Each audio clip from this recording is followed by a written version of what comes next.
Assalamualaikum warahmatullahi wabarakatuh. Bagaimana kabarnya anak-anak? Alhamdulillah ya. Semoga kita dalam keadaan sehat walafiat ya. Baik, pada kesempatan kali ini kalian bersama Bu Guru akan membahas beberapa materi, yakni materi melalui video pembelajaran. Nah, materi yang akan kita bahas kali ini yakni materi tematik ya, tematik di subtema 1 dengan tema ciri-ciri makhluk hidup. Oke, mari kita buka ya LKS-nya, LKS tematik tema 1. Nah, dibuka bagian subtema 1 ciri-ciri makhluk hidup dan di bagian pembelajaran 1. Nah, sudah ya. Nah, pada pembelajaran 1 ini ada materi yang akan kita bahas yakni tentang pola irama ya. Pola irama. Nah, pola irama itu apa? Nah, pola irama adalah pola panjang pendeknya nada. Dalam sebuah lagu itu ada nada panjang dan ada nada pendek. Ya. Baik. Nah, seperti yang ada di LKS kalian, yakni ada sebuah lagu yang berjudul Burung Kakak Tua. Nah, perlu diingat, kalau ada strip kecil seperti ini berarti nada dibaca pendek, ya. Kalau ada titik yang bergandeng 2, ini berarti ada 3 ketukan, ya. Ayo kita bernyanyi bersama, ya. 1, 2, 3. Burung kakak tua hinggap di jendela, nenek sudah tua, giginya tinggal 2. Nah, itu tadi contoh ketika bernyanyi di nada panjang ataupun nada pendek.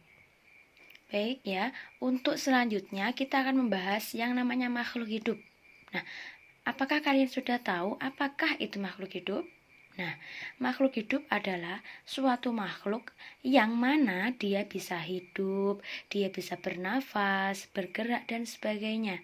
Seperti halnya di kelas 2 kemarin, Bu Guru sudah menjelaskan bahwa makhluk hidup itu ada 2, makhluk yang hidup dan makhluk yang tak hidup. Nah, macam-macam makhluk hidup, ada manusia, hewan, dan tumbuhan. Nah, di sini nanti akan dijelaskan berbagai macam ciri-ciri dari makhluk hidup. Nah, untuk ciri-ciri makhluk hidup ya yang perlu kalian tahu, yang pertama yaitu bergerak. Yang kedua, yakni bernafas. Yang ketiga, mengalami pertumbuhan.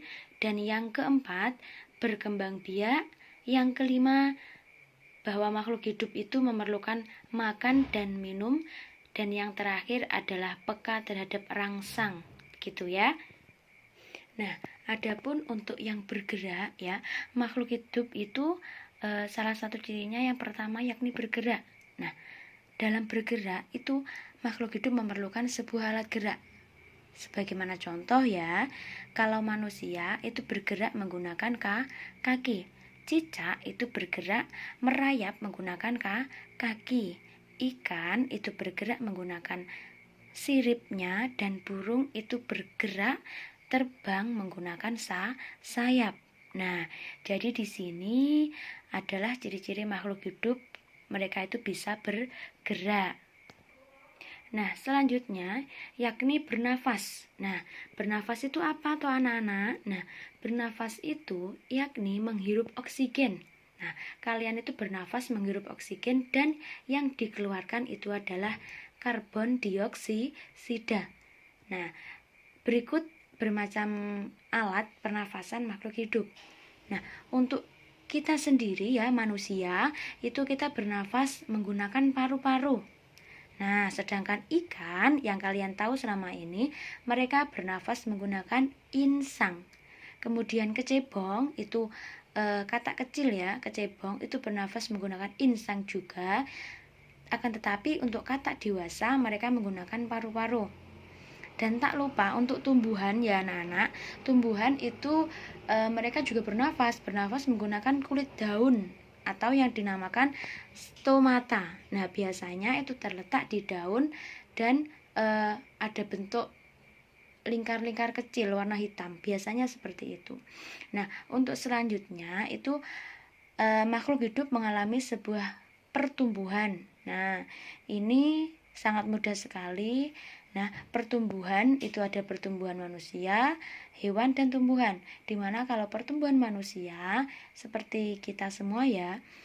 Nah, kita semua ketika dilahirkan dalam bayi ya, masih di masa bayi, kemudian kalian tumbuh itu menjadi anak-anak seperti kalian ini, dan nantinya kalian akan tumbuh lagi menjadi seorang yang remaja, kemudian dewasa, dan akan menjadi seorang yang tua seperti itu. Itu namanya pertumbuhan dari bayi sampai tua lagi gitu ya.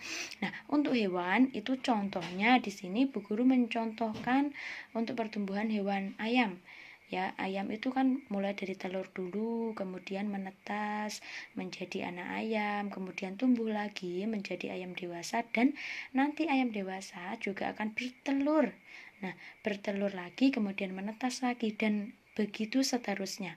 Nah, untuk sebuah tumbuhan, nah tumbuhan itu nanti kita contohkan pada kecambah.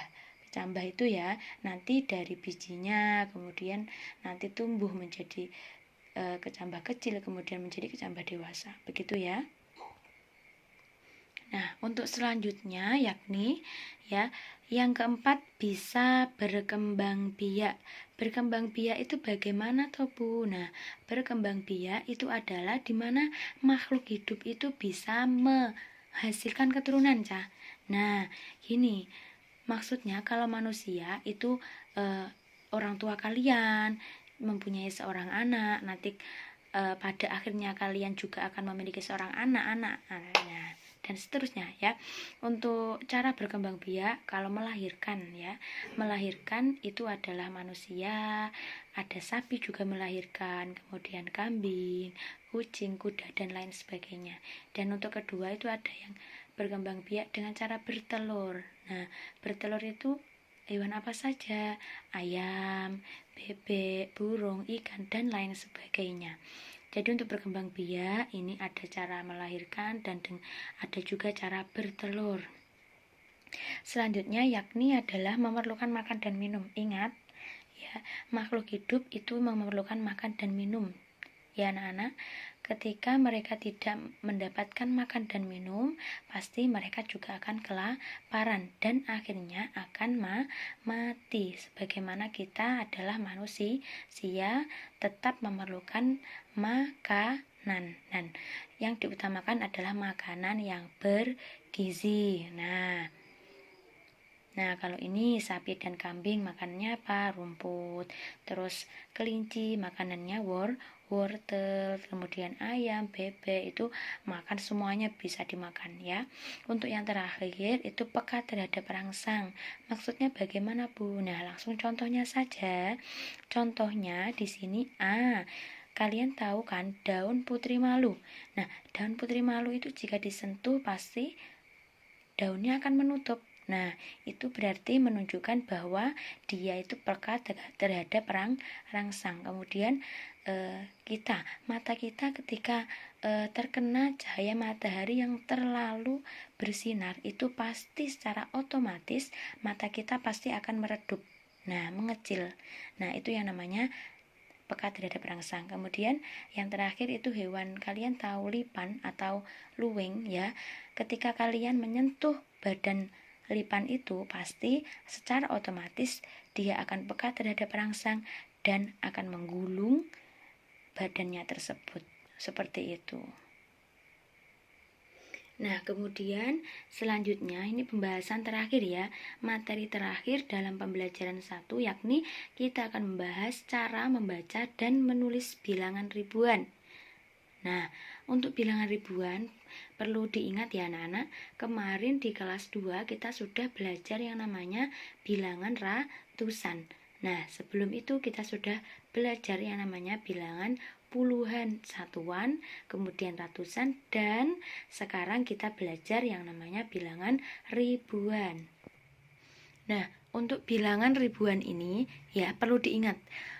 Kalau bilangan ribuan itu pasti angka bilangannya itu terdiri dari 4 ya. Kalau bilangan ratusan pasti terdiri dari 3 deret ya. Kalau ribuan itu ada 4 angka.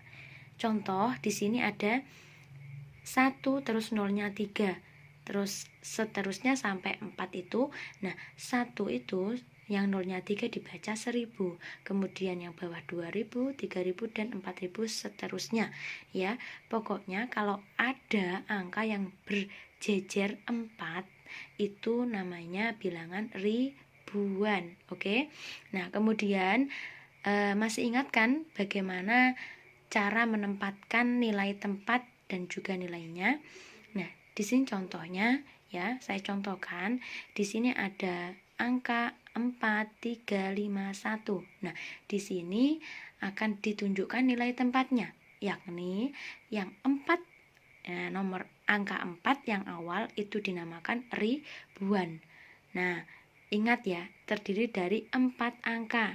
Nah, yang awal itu dinamakan ribuan, kemudian 3 itu menempati tempat ratusan, 5 menempati tempat puluhan, dan 1 menempati tempat satuan. Ya. Adapun untuk nilainya 4 itu kan ribuan ya. Kalau ribuan itu berarti nolnya berapa? Nolnya 3. Diingat-ingat. Ribuan itu nolnya 3.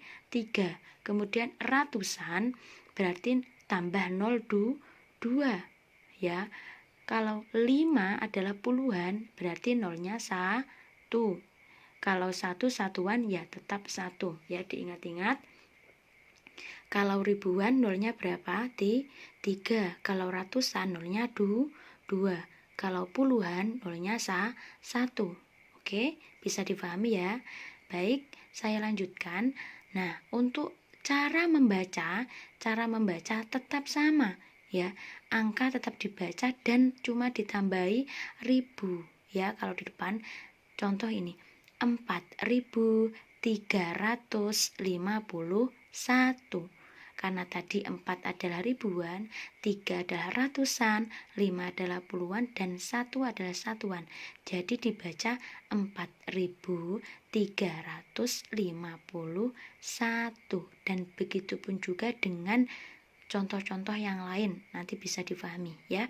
Nah, untuk cara mengurutkan, ingat cara mengurutkan bilangan dilihat dulu ya, dilihat dulu angka yang pertama ya.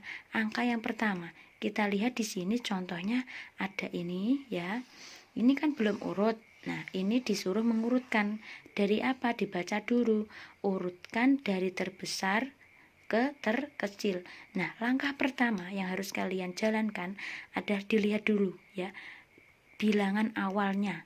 Dilihat dulu angka awalnya. Coba kita lihat, ini 1, ini 1, 1, 1, 1. Nah, berarti sama kan ya? Sama. Kemudian kalau sama, kita lihat lagi. Nah, kemudian angka ratusannya. Nah, kita lihat lagi di angka ratusan, angka kedua. Coba kita lihat, ini pasti tidak sama kan? Ada yang 3, ada yang 7, ada yang 5, ada yang 6, ada yang 4. Dan tadi kita disuruh untuk mengurutkan dari terbesar hingga terkecil. Jadi mana yang lebih besar antara 3, 7, 5, 6, dan 4? Nah, pastinya angka 7. Kita tulis lagi di sini. Kemudian angka berapa? 6 kita tulis. Kemudian setelah 6 bawahnya apa? 5, kemudian 4, kemudian baru 3. Karena puluhan sama satuannya itu adalah 0, jadi langsung ditulis. Nah, jadi hasil dari urutan terbesar sampai terkecil itu dari 1700, 1600, 1500, 1400, dan 1300. Nah, pokoknya diingat-ingat cara mengurutkan bilangan ribuannya ya. Baik anak-anak, mungkin itu yang bisa Bu Guru sampaikan. Nanti kalau ada pertanyaan bisa langsung bertanya kepada Bu Guru. Untuk kali ini Bu Guru akhiri dulu ya. Semoga kalian paham dan semoga bermanfaat. Ada kurang lebihnya mohon maaf. Wassalamualaikum warahmatullahi wabarakatuh.